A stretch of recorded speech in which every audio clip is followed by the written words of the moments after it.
scraps of fabric. Do you have a bunch too? You can't get rid of them. They're so pretty. You want to turn them into fashion? I'll show you what I did with mine. Coming up.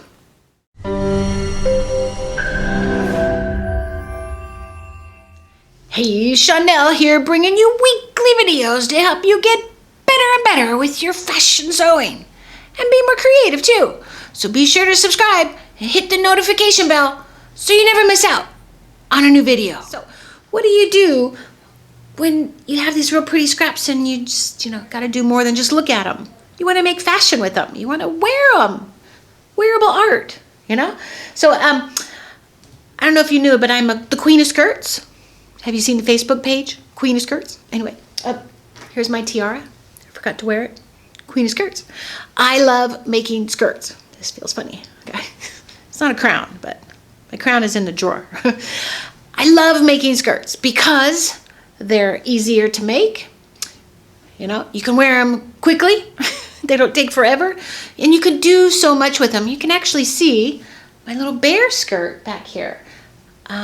I had a video on that one. It was in the editing queue. It should be up already. And then this was a skirt back here that I just came across in my closet. I made it. I auditioned for Project Runway, and it actually has a top on it. I'm going to put that on there, but I was like, wow, that's a pretty little skirt. Totally forgot about it. Anyway, but and I love splicing stuff up. So I don't know if you know that about my skirt stuff. So check out the Facebook page, Queen of Skirts, and you can see a lot of, I love to post different creative skirts. There's so much you can do with skirts. Pants, you're limited a little bit. And poor men, men's clothes, you can twist around fabrics, but skirts, you can chop them up and all kinds of fun stuff. Anyway, where were we? So I came across these swatches and I'm like, I guess they're kind of upholstery. They're not really upholstery. They're cotton, they're soft. But they're probably made for pillows or something like that. So these aren't my things, although orange is, I can't wear it right here, but those are my colors. These are not my colors, but I like them. I'm drawn to this. And I love, look at this rich black and the gray. I just look at that and go, oh my God, I have to have this. So, but look how pretty. So I had them on my table and I was like, what can I do with these? And then I found another scrap, this one. This was, I had this, my little students were making skirts out of this, but I thought, what if you put this behind that and you have the little white pop out, and then we have this here, like that, and then I have, this is my coveted Supima cotton. It's the gray. It's a little, might be too blue for this right here. It's kind of a little, little blue, but I also have this gray. It's a more grainier cotton. I bought this on Joann's website because it said Supima cotton, and I was like, oh, is that my gray I was looking for? I thought it was going to be this, and it was like the same price. It was on sale, so it would have been the same price on sale, but clearly not that. So you can imagine my disappointment after I bought 8 yards. Yes, so I have 8 yards of this. I put it in my stash for my students to make, and but I think it will go. It's not the same gray on that, but somehow I made it. I don't know. It's in there. It's on the lighter side right here. I don't know. I have to put these all together. So I thought I'm going to do a patchwork skirt. So I was like, I need to do another pattern because I've done this one skirt, the Betty skirt, with a lot of patchwork, and so I was looking at this pattern right here, and it's pretty. I mean, you can't really tell in that sketch right here, but if you turn it over, you can kind of see more on the flat sketch. It has like this little gather around it, or it's like a flounce like that. And I love, like patchwork skirts with some flounce in it, because then the patterns all blend around it. So what I did was I made a muslin of it right here. This is going to take up the whole frame. It's very large. And then it was so nice, I had to take it in. Anyway, so this was the muslin of it. I actually had this scrap of fabric here, because it actually took quite a lot of fabric, and I thought, so at least the swatches are really big, so I can do that. But I laid them out on this, and I tried it on, and I'm like, I don't know, I'm not seeing it. So what are you gonna do? So then I thought, So I go home and I was like, okay, still, I just got to do something with those patches because they're so pretty. And I thought, well, I'm just going to do my new skirt, which is my square cut skirt, which is also a video. Probably came out after this. It's in the editing queue. It's my square skirt. And I got to do a video, too, on making copying a pattern because this came from a kids pattern that I found 10 years ago. And it was I took it apart and it was this square with a circle in the middle with a yoke. So it's this one right here. And it's literally a square like that. So I had the muslin. Where did it go? I pulled out the muslin before I made that skirt. It's like this, just a square and a fold. And then I laid out my pieces on it right here, like that. So I laid out the swatches to kind of see if I'm gonna like it more that way, and I think I am. So I think I'm gonna make a skirt out of this. It's gelling with me. I gotta give it a try, you know. This is a lot of work, so a lot of patches and stuff. And I think I'm not going to do my usual strips of patches. I'm going to just patch them in there and put it together. So I got to show you one of my student skirts. I hope she doesn't. Well, if she sees this video, she'll like it. Her name's Glenda, and she's one of my star students. Where she's been making leather shoes and all kinds of stuff. But she went to the store and bought some fabric swatches, and I just love the choices she made. So she got this right here, and instead of going with the usual gold that you probably would have, she actually put a piping, like folded over this lame fabric, and used silver. And I just love her color choices. Oh my gosh, just so inspiring. And she was going to do my Betty skirt, which was full, but she wanted to do straight. And I love that she wanted to just really try something different. So it's a straight skirt. She's going to hem it at the silver part right here. We ran into some trouble with these things matching, which, you know, all those squares, when you're sewing, you want to like sew all the seams exactly the same and everything so that everything matches up. So that's what happened. Like some of the things didn't quite match up. So we have to go in there and tweak some stuff. But I just really love what she's done here. And so I was thinking do a straight skirt on that like she did. But I think I'm going to do that square one. So I'm going to show you my process and see how this turns out. Well, I have this all laid out. I only have 8 of these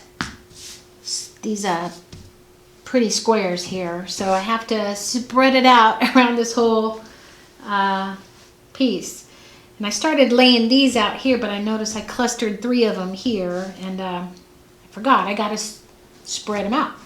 So I'm going to stick with that, but then I'm going to put one. This is the so I know that this is my center front or center back, these points here, and I make sure I have a pretty design here. And then I'm going to spread them out. This is like my favorite one, so I put this on, probably going to be the center front, and pin those down so that, because I'm going to just do these in clusters. I already got this all pinned up, and then I'm going to put a lot of pins in here, and then I'm going to go and sew this part, then I'll lay it back down and then do the rest of it. So if I try to do it all at once, it's going to be a mess. But I also only have so much of this fabric, and I've been putting it behind this is a really nice muslin, and I don't think I have any more of that, but I can find some more of that. So I've been trying to lay these out, kind of not too clustered up. I don't know, it's a little harder than I thought here. So I'm going to like lay these here, and then what I've been doing is putting a piece of cardboard under here, like this. And then pinning it so it doesn't stick to my fabric right here.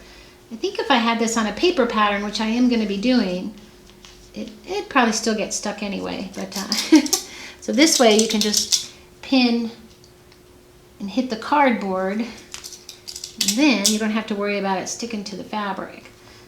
Just do lots of pins. And I'm also thinking about pinning in the right direction so that I pull them out like this and I don't get in there with the pins around. But it's really going to be, I don't usually patchwork it all this way, but it's going to be fun. So I'm just going to be going this way and then pivoting and pivoting all around. And I think I'm going to play around on my machine to see what fun stitches I have that will coordinate with this. And I think I'll be doing black thread for sure. So I do have most of the gray. I'm going to have to start putting more gray in here because I'm running out of fabric. Oh, and then I also am going to do a solid black. So I do have a good yard of this black, so I think I'll be good with that. So I'm going to continue on with that. I'm going to start sewing this part and laying it out. It's going to take a little bit of time, but I think it's really going to be beautiful. Okay, I'm sewing on number 73, which is this little leafy print right here. And I have it on a little longer length so that it moves a little faster, and it's still pretty, how do you say, close together. I'm just doing piece at a time, try to do as many lengths as I can. Just let the machine do it. Good to practice on some swatches before you tackle it. Want to make sure the stitch looks good, and then also you always want to look underneath also to make sure nothing's getting caught. Take this one here. Make sure it's flat, nothing's caught.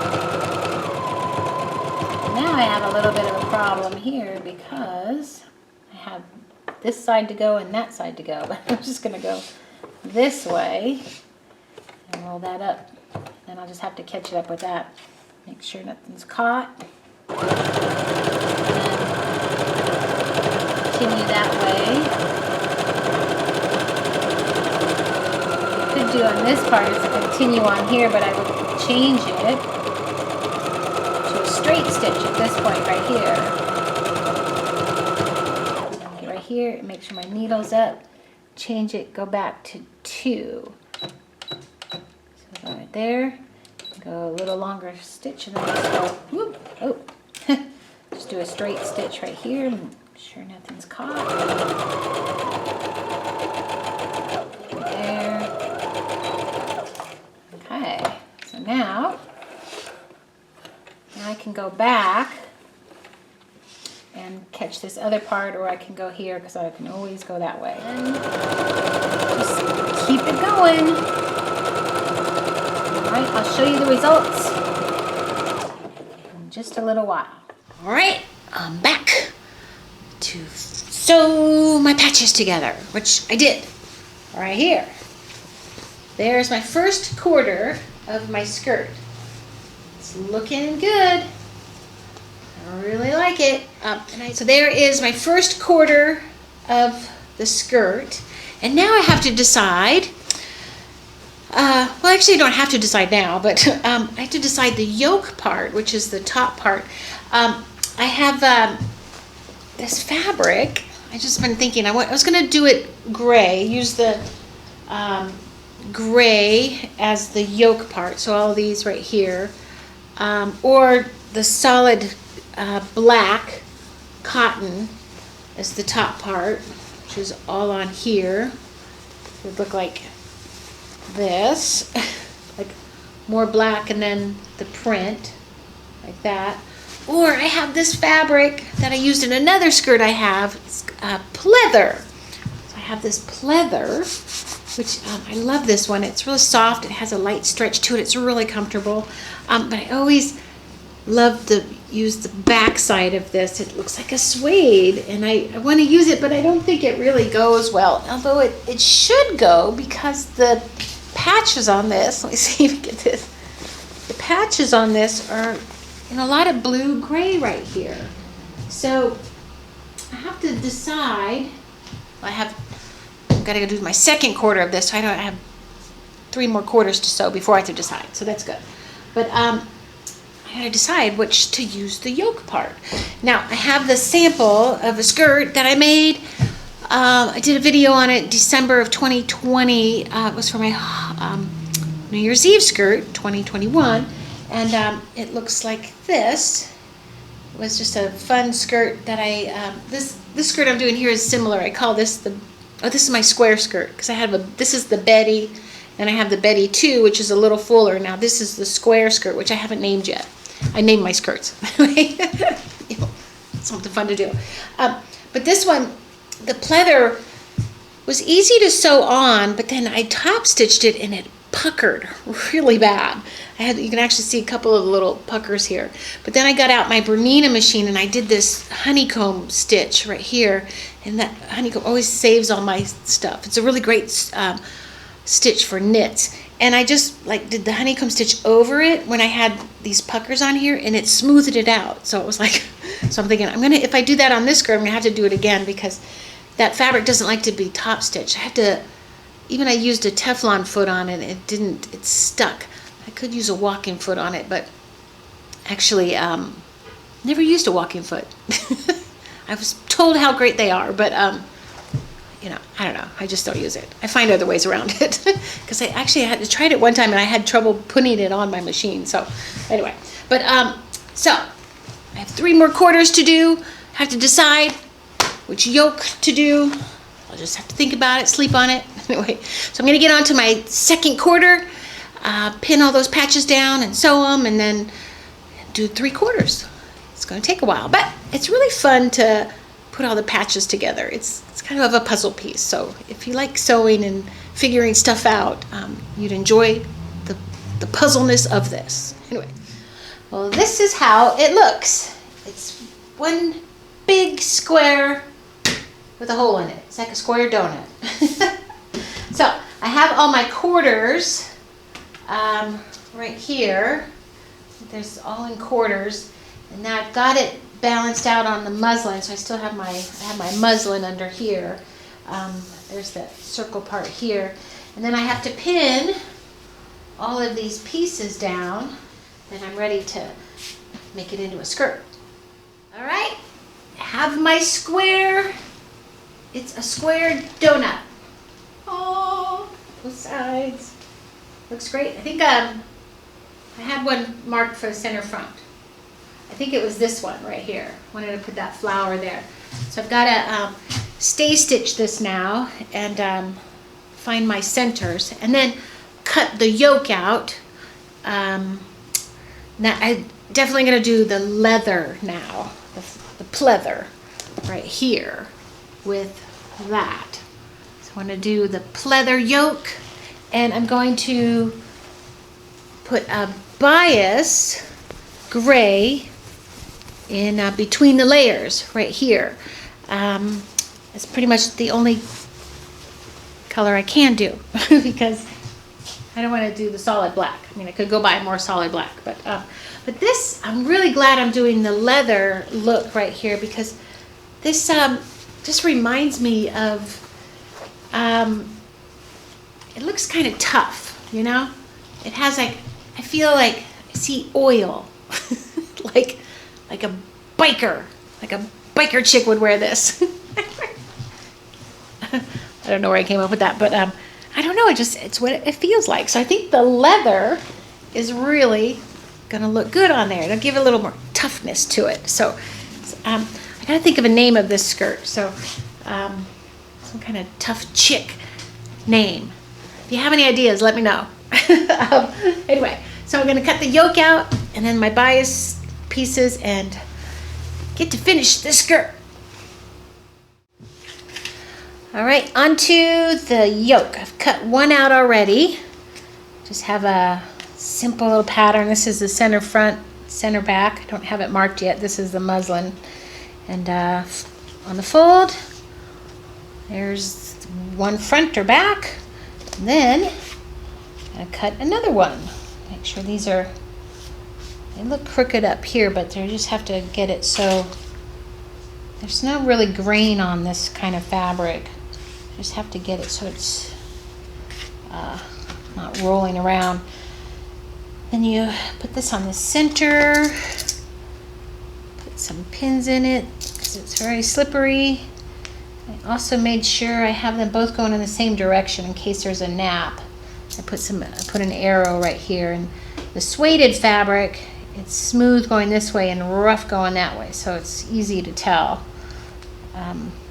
Sometimes the shiny fabrics will have a nap on it, just appear one side lighter, the darker, just from the shine. So okay, pinning this down, and then there's no darts or anything in here, gathers or anything up on the top part, because I just cut it a few inches bigger than my waist, and I'm going to use the rollover elastic and just kind of gently let it kind of gather. And it's real simple to do and very comfortable. That's what I want in my life now. Simple and comfortable. Anyway, there's 2 yokes. Now all I got to do is sew them together at the side seams. I'll take this here, right sides together. I sure wish this suede looked good. I'm dying to use the suede side of this, but everything I make, the leather seems to work the best. So I'll pin these side seams together. Go sew these at 5/8 of an inch on each side seam, and then I'm going to try it on and make sure that this fits comfortably. I'll just try on the yoke part before I connect it to the skirt part. Although there's not a whole lot that I can change. Alright, I'm going to go sew these, and I can connect them to the skirt. Got the yoke done. So easy. 2 side seams. And it fits. So it has a lot of give to it too, so that's quite nice. Now I have to attach this to the skirt. So this is all the skirt part. Looks huge. So I found the side seams. I put a little notch on the side seams, and I found the center, so I can get that all in there. But I want to put a edging in between the layers. And I have this skirt here, so I did a piping, or not a piping, but it's a flat bias piece here in between the layers. And I also did it on the hem. Kind of adds a little extra, sometimes when you add that color in there or another fabric, it helps blend the two together instead of it just being a seam like that. Problem is I had to do that top stitch on the pleather to make it lay flat. I'm probably going to have to do that again here, so I have to practice on my machine to get it to work, because it makes me nervous. If you make a mistake on there, then you're, oh well, what are you going to do? Got to restart it somehow. But what I wanted to do was get the gray fabric here and just do a bias rollover and then put it in the seam. So I had these marked here. But then I was playing around with the hem, and I had this ribbon. I've had this for a while, and I wanted to put it somewhere and use it. And I also have these like little buckles right here. So I wanted to like use this somewhere, and I still haven't quite figured that out yet, but it's coming. So may not be on this one. But so what I was thinking, I was playing around with all these, this grosgrain ribbon. I was kind of thinking about what to do on the edge of this hem. So I was thinking the ribbon would be nice, because it's a square, so I don't have to even do bias. And then I found, I was finding all these ribbons, and I was just short like a yard or like a half a yard, and so I have to keep looking. And I always like to start in my stash of trims before I go to the fabric store. Gotta use it up, right? So when I was coming around looking through stuff, I found this lace that I've had for years. I remember buying this in downtown LA. It's like a bunch of, they would sell these like trim bags, and I would get them for all the students to play around with stuff. And I had a lot more of this. We've used this a lot. But just like a real simple, pretty lace. And I thought it would be really pretty over a gray bias piece right here, and then put the yoke, kind of sandwich it in the yoke, and then also do one layer instead of a fold over, so I don't have as many layers, and then also, to keep it raw too, because it is a patchwork. So that's what I'm going to do. So I'm going to actually stitch. I cut an inch and an eighth actually ended up being what I needed, because was thinking for the hem, or like the 5/8, and then how much I wanted it to poke out. So the 5/8 ends right at that line.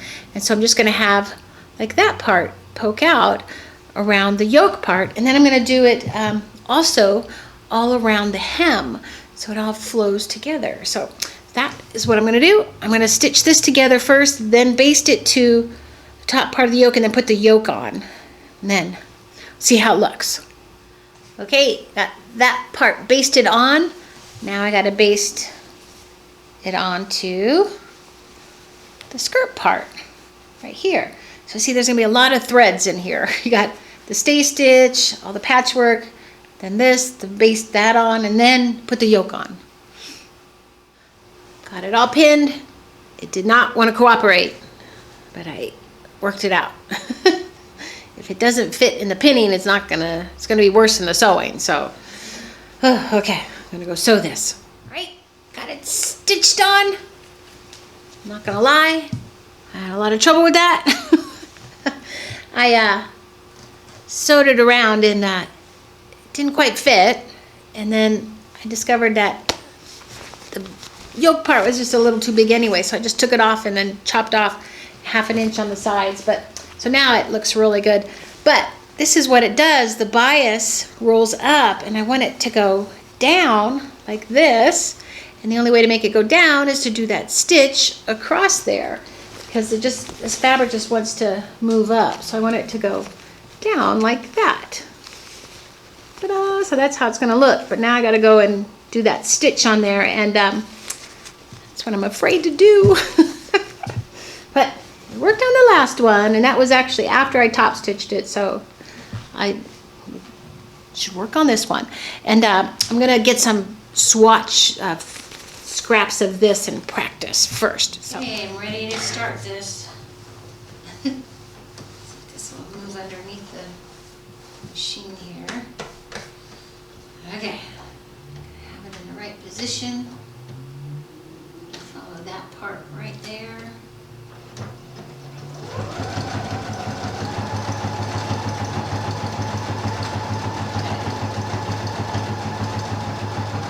There we go. Is it working? Okay, coming into the home stretch. What a struggle. Oh boy.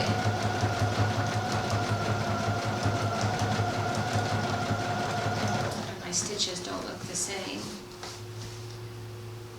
If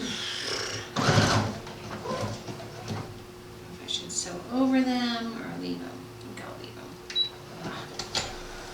them. Okay. I'll lightly press this and see how it looks. That was not fun. Wow, that was stressful. You're just stitching it, you know that, you have a little trouble with that stitch, and where it goes wrong is usually right in the center front. But it didn't happen. I got it through there. But what did happen was I finished the whole skirt, made the video of the whole ending, and then I lost the last 3 videos. I had a little glitch in my computer, and like all my old videos came back. The old files came back. I updated something, and then I was like, I just cleaned out my whole file boxes, and they're all back. So now I got to clean them out. And then in the meantime, I just got frustrated, started deleting stuff, and I most likely deleted a few of the videos. So there you go. So anyway, I finished the skirt, and it came out great. It's one of my favorite skirts now, and I've worn it a couple times. It's been a few months later, and I call it Rosie the Riveter. Here it is, Rosie. Meet Rosie. So she's all done. This ended up, it's pretty good. It's if you look close, it looks like a lot of little stitches, but it turned out good. So I love the little lace bias thing I did, and then I added lace just without the gray on it to the border of this whole hem, and it's just this nice square cut right here. I love this skirt. And I ended up also adding little nail heads too, little star nail heads. I love that. It just gives it a little extra fun. So really one of my funnest skirts to wear. It looks great with boots. And I can also wear long johns underneath, like when it's cold, because you kind of see the boot and the skirt, and then it's black under there. So it's a great skirt for the winter. I gotta make some more of those, because I'm always like in long johns. I live in North Carolina, which is not that cold, but I'm still from the West Coast, and I still haven't gotten used to the cold. So I always have to think about, okay, how am I gonna stay warm, because it's a very big deal for me. Anyway, but if you love to do fashion sewing, creative fashion sewing, that put that little extra into your designs, join me on Patreon. We're called ThreadBosses on Patreon. I just got that started a couple months ago, and we're having fun there. We're doing all kinds of creative stuff. Patchwork was our first projects, and we're going on into new projects every month, and I'm trying to, like, do something a little extra with your fashion design. So just buying a pattern and fabric and making it, that gets a little boring after a while. So what can you do extra to make that design pop? That's what we're all about. So check it out. I'll put a link below, and hope you enjoy this video. Give me a thumbs up if you got some value out of it, or at least laughed a little bit, and laughing at my patchwork. And leave me a comment, and hope I see you next video.